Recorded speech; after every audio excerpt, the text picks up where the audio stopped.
어떻게 우리의 삶을 만들어갈 것인가, 또 어떻게 이 삶을 보다 낫게 만들어갈 것인가를 늘 고민하게 됩니다. 그렇게 살아가는 동안에 좋기만 하면 얼마나 좋겠어요. 그러나 인생은 그렇게 호락호락하지 않고 이혼도 날마다 꿈꿉니다. 자, 우리 여기 계신 분들 나는 이혼을 꿈꿔본 적이 있다는 손 들지 마세요. 손 들지 마시고 벌써부터 움찔움찔 하시는 분들이 계시죠. 오른쪽 눈으로 이렇게 윙크, 윙크, 윙크, 윙크.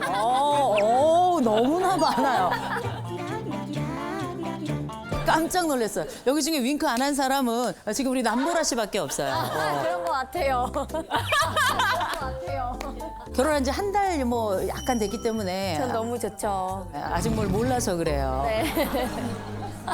자, 그런데 아까 제가 잠시 말씀드렸던 것처럼 그 결혼이라는 게 만만한 과정은 아니지만 이혼도 참 험한 과정 아니겠습니까? 그런데 결혼식은 어떻게 하냐면 많은 사람들에게 굉장히 공개적으로 합니다. 그러나 살다가 이혼은 항상 몰래 해요. 말 안 하고. 그래서 물어보면은 갑자기 어느 날 재수 씨한테 안부 전해줘 하면은 아니야 라고 하는 친구들이 진짜 가끔은 술자리에서 있죠. 이혼이 우리가 조심해야 되는 이유는 뭐냐면 결혼은 둘이 하지만 이혼은 가족이 하는 거예요. 맞습니다. 우리가 둘 사이에 둘만 있는 것이 아니라 여러 아이들도 또 있고요. 부모님들도 또 계시고요. 친인척들이 또 있죠. 얼마나 고통스러운 과정이에요. 이혼이라고 하는 거는 결국은 서로 논의도 하지 못한 채 자기만의 슬픔과 고통을 견뎌야 되는, 그리고 결국은 결정해야 되는 과정이잖아요. 맞아요. 그래서 저는 이혼을 하시는 분들께 저는 이런 말씀을 드립니다. 결혼은 결혼식을 했죠. 그렇죠. 그런데 이혼식도 하세요. 이혼식? 이혼식이 뭐예요, 이혼식. 선생님? 처음 들어봤네요. 처음 들어보셨죠. 제가 이혼과 관련된 고통을 겪고 있는 분들과 상담을 이렇게 해보면 이분들이 정말 지옥까지 내려갔다 옵니다. 삶이 완전히 산산이 다 찢어져요. 완전히 찢어집니다. 그래서 우린 이혼하고 나면 파트너들끼리 서로 원수가 되는 겁니다. 그래서 이런 감정에 점을 좀 찍어야 되겠다. 감정의 마침표를 좀 찍는 게 좋겠다. 그래서 저는 이혼식을 합니다. 제 상담실에서 이혼식을 하는데요. 이혼 선언문이 또 있어요. 우리가 왜 결혼 성원문이 있잖아요. 네. 거기에 있는 것처럼 이혼 성원문을 만들어가지고 각자 이름 쓰고 서명하고 제 이름도 쓰고 같이 서명해가지고 그 자리에서 같이 읽고요. 반지도 서로 교환합니다. 어떤 반지를? 다시 끼워 각자가 결혼 반지 있었잖아요. 네. 반대로 끼워줘. 네, 반대로 끼워주는 게 아니라 서로 그냥 이렇게 주는 거죠. 끼워주진 않아요. 빼서 주는 거예요? 서로 교차해서 남편은 아내에게 주고 아내는 남편에게 주는 거죠. 대신에 나는 이거 아예 만지고 싶지도 않다 하는 분들이 계세요. 그런 분들 중에는 그냥 저한테 가지라고 주시는 분들도 계세요. 축하드립니다.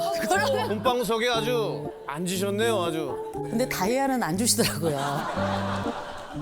근데 사실 이 5년 정도 제가 기간을 둬야 되겠더라고요. 그래서 제가 5년까지는 가지고 있다가 5년 지나고 나면 이때 이거는 사회에 기부를 하도록 하겠습니다. 이렇게 제가 말씀을 드려서 죽을 때까지 제가 가지고 있을 수는 없잖아요. 나는 내 배우자가 이런 얘기할 때 진짜 너무 싫었다. 부사를 해보면 배우자들이 듣기 힘들어하는, 또 가장 고통스러웠다 하는 말들이 있는데, 아내 같은 경우는 어떤 얘기를 했냐면 그 왜 장모님 같이 말해?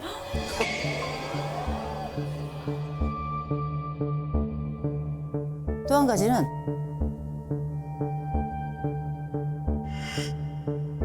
야, 너 집에서 놀면서 뭐 하냐?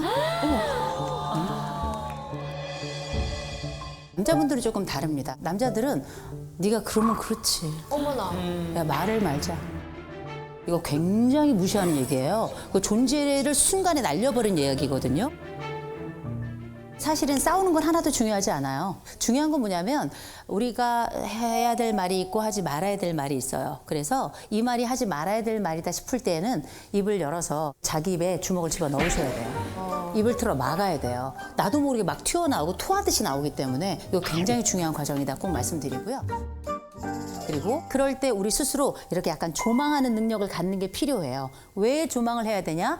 조망을 해서 시간을 두고 어떤 말이 불편했나 생각해 보게 돼요. 또 내 파트너는 내가 했던 말 중에 어떤 말이 불편했었을까? 이런 생각도 꼭 해봐야 되겠죠. 우린 꼭 내가 상처받은 것만 기억나니까. 그리고 이 사람의 최악인 지금의 순간도 있지만 이 사람의 기여점도 있어요.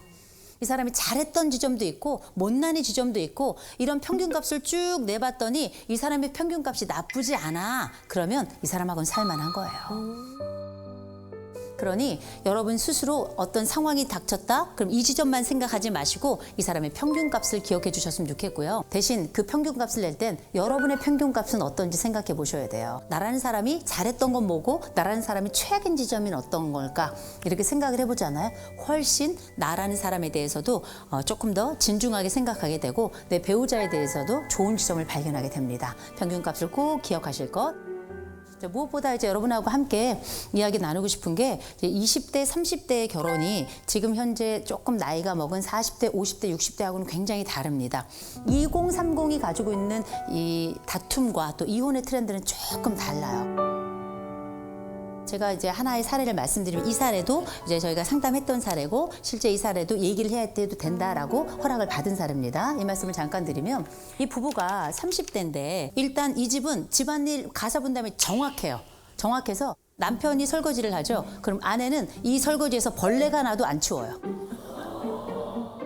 그리고 아내가 음식물 쓰레기를 버리기로 했는데 음식물 쓰레기가 거기서 꽃이 피고 날파리가 그 집안을 가득 채워도 전혀 치우지 않아요. 상식적으로 이해가 안 되는데. 예, 예. 그래도 서로 괜찮대요. 왜냐? 서로 약속했고 그 약속을 지키면 되니까. 이게 지금 요즘 2030이라서 전 이해는 돼요. 근데 이 집은 뭐 때문에 싸웠냐면 여러분 수저 씻으면 어떻게 놓으세요? 수저? 그냥 뭐 이렇게 꽂아놓죠. 남편이 설거지를 하는데 남편이 설거지를 씻어가지고 이 숟가락이 머리가 있고 꼭지가 있잖아요. 이 꼭지가 밑으로 가도록 이 수저가 위로 가도록 한 거예요. 네, 그래야죠. 근데 아내가 와서 그런 거예요. 이걸 왜 위로 올려? 밑으로 놔야지. 그럼 밑에는 더러운 게 보이잖아요. 그렇게 생각했죠. 그랬더니 아내가 그런 거야. 우리 집은 이렇게 해. 근데 남편이 뭐라 그러냐면 니네 집은 그렇게 배웠니? 내가 그럼 니네 집 갔을 때마다 그렇게 비위생적인 숟가락으로 밥을 먹은 거야? 거기까지 만들지 말아야죠. 근데 부부라는 게 이런 걸로 싸우는 거예요. 그죠? 그래서 결국은 각자 살아요. 이렇게 요즘 2030들이 굉장히 공정에 민감하죠. 그래서 네가 이리면 나도 이리여야 돼. 내가 이리면 너도 이리여야 돼. 그래서 이 범위, 이 밸런스가 맞지 않으면 이건 불공평한 거야. 어디 그뿐입니까? 월급에 있어서도 똑같이 돈 써야 돼요. 똑같이. 그래서 제가 만난 부부 중에는 남편이 한 달에 700을 벌어요. 엄청나게 버는 거죠. 아내는 한 달에 250을 벌어요. 그런데 외식을 나가잖아요. 각자 돈을 내야 돼. 근데 남편이 굉장히 비싼 아주 우리나라의 제일 높은 빌딩에 있는 그 식당 있잖아요. 거기를 이제 가자 그런 거예요. 그랬더니 아내는 거기를 이제 가면 너무 비싼 거예요. 그래서 못 가는 거야. 그래서 어떻게 했냐면 남편이 혼자 갔어요. 이게 너무 웃긴 일들이 이제 그 윗세대는 납득할 수 없는 일들이 이렇게 벌어지는 경우들이 있어요. 이거 너무한 거 아닌가? 너무 이렇게 뭐 극한 걸 얘기하는 거 아닌가 싶지만 이들이 가지고 있는 권리의 세대의 핵심은 뭐냐면 침범하지 말고 약속한 거 지켜야 되고 미리 예약해야 되고 그리고 이 약속에 대해서 n분의 1이어야 된다는 거. 이게 윗세대로서는 납득할 수 없지만 이게 세대가 가지고 있는 일련의 세대의 색깔이고 세대가 가지고 있는 키워드에 들어가는 거예요. 이런 모든 것들이 다 결혼 생활 속에 녹아 있어요. 이 가사 분담 같은 것도 다 n분의 1입니다. 그래가지고 일명 어떻게 분담을 하냐? 엑셀로 분담을 해요. 엑셀이 지금 이런 식으로 조건이 되는 겁니다. 보세요. 세탁기, 건조기 있는데 보세요. 밥 만들기, 먹이기, 반찬 정리, 식탁 정리 따로 있고 애들 샤워 보세요. 화장실 데려가는 사람 따로 있고 샤워시키는 사람 따로 있고 굉장히 디테일이 강하죠. 이런 식으로 하죠. 결국 이혼해요. 아, 그게 엑셀이온이구나. 아, 들어봤어요. 누가 어떻게 이렇게 할 수 있겠습니까? 저 얘기를 듣는데 너무 남 일 같지가 않아가지고. 엑셀 하세요? 엑셀까지는 아닌데 그래도 저희들만의 가사 룰이 있고 네네. 만약에 제가 빨래를 돌리면 남편이 건조기 하는 거 너무 당연한 거고 결혼식은 내가 준비할게 신혼여행은 너가 준비해 이렇게 나눴거든요. 그래서 듣다 보니까 너무 남 얘기 같지 않아서 좀 여기가 너무 불편한데요. 저도 지금 갑자기 불편해졌는데. 사실 우리 세대들도 그런 문제로 많이 싸워봤잖아요. 근데 혹시 결론에 도달하신 분 계세요? 이 싸움의 끝을 가본 사람은 저 지금까지 본 적이 없어요. 그 싸움의 끝은 제 앞으로 오는 거예요. 그런데 사실 그 해결의 원인은 뭐가 있냐면 서로에 대해서 배려가 부족한 겁니다. 때로는 우리가 부족한 부분도 있고 남는 부분도 있죠. 그리고 나에게 없는 그 부분이 그에게 있기 때문에 이건 차이일 수도 있겠지만 보완일 수도 있는 거 아니겠어요? 이렇게 우리가 잘 살기 위해서 규칙이 필요하거든요. 단추 기억하셔야 돼요. 단추. 인간에겐 다 버튼이 있어. 특별히 부부에겐 2가지 버튼이 있어요. 하나, 발작 버튼. 발작 버튼. 그거 누르면 안 됩니다. 또 하나, 안심 버튼.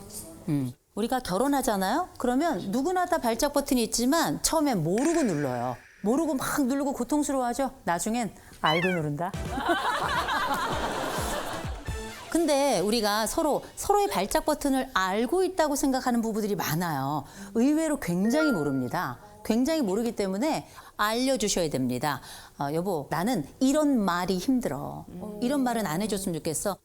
그러면 자기는 어떤 말이, 어떤 행동이 힘들어? 라고 또 물어봐야 되겠죠. 나에 대해서는 알려주고 그 사람에게도 물어봐야 돼요.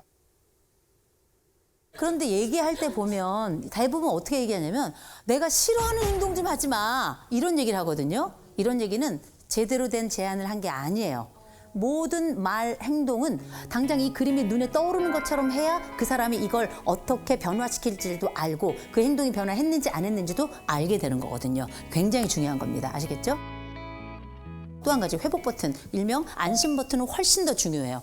왜냐, 우리가 싸운 다음에는 그 다음에 어떻게 풀어갈지가 얼마나 중요해요.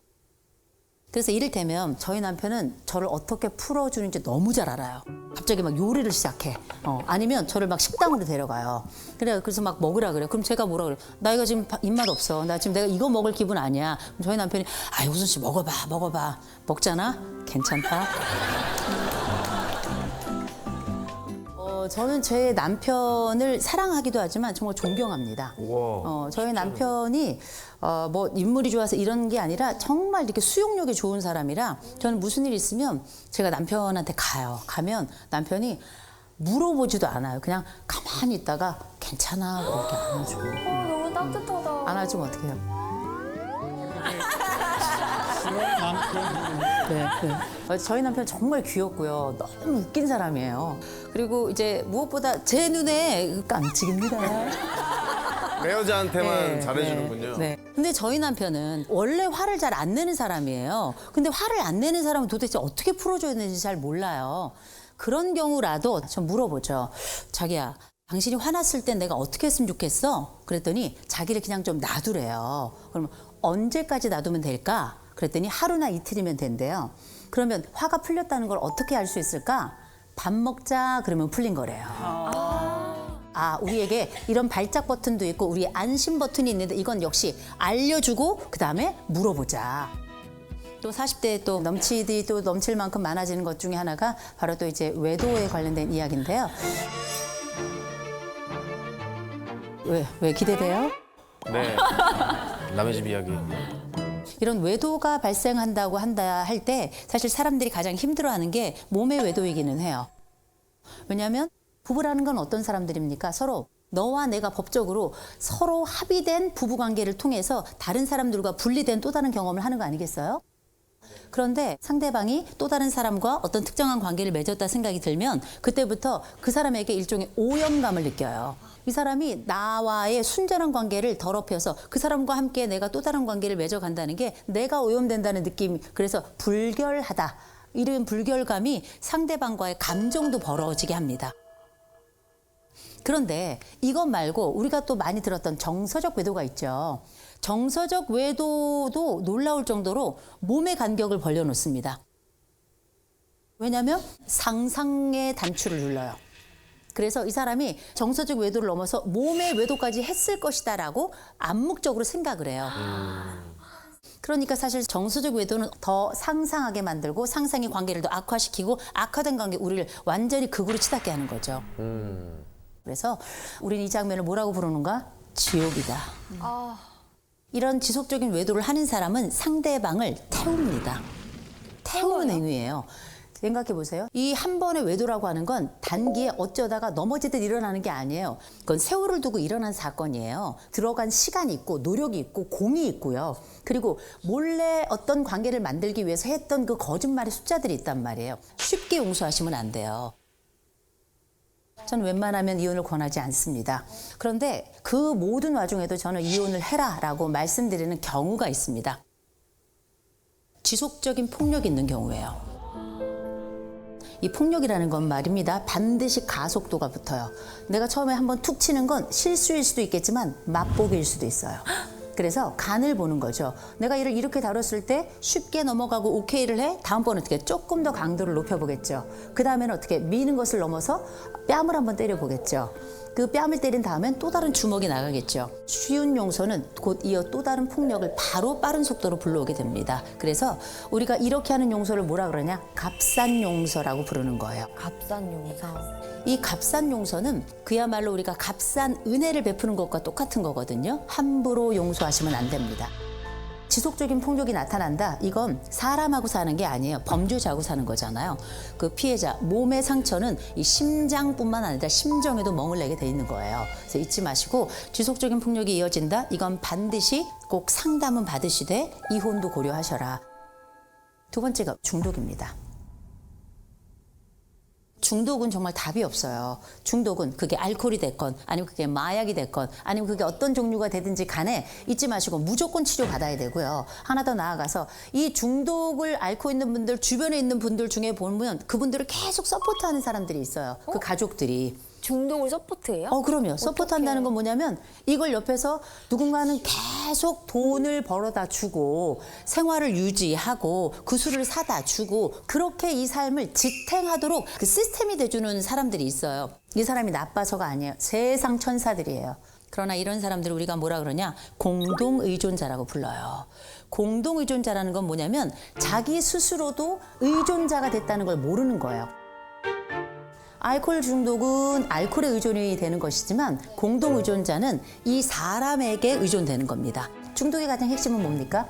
뇌가 완전히 사라지는 순간 아니겠어요? 누군가 엄청난 그 중독 상황에 있는 사람을 돕는 그 모든 순간 나는 완벽히 사라지는 거거든요. 이런 안타까운 현장들이 우리에게 40대의 아픔으로 다가오고요.